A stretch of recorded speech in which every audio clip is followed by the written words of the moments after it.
kasi naglalagay. May, yan ang malaking subo ni Ate May.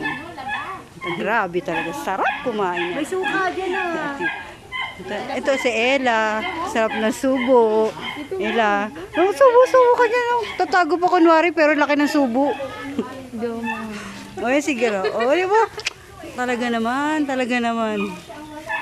Isang kain nga dyan. Dali na isang subo nga dyan. O di ba? Pak na pak. Lame. Ano ba? Masarap ba yung ulam nyo?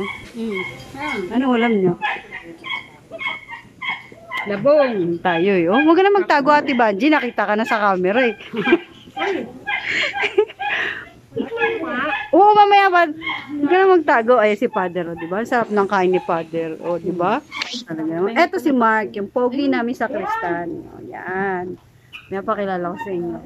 Isang malaking subo nga dyan, Mark. Oh, diba?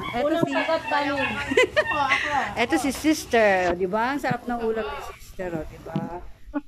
Ito si Sister Lourdes. Yan ang mga kasama namin. Inggitin ko to si Ate Perla. Hindi ka umuwi ah. Ayaw mo umuwi. O, di mo si Ate May. Ate May, hinay-hinay lang. Bakit? Mayroon pa tayong kakainan sa taas. Tawag mo talaga dito. Wala, joke lang.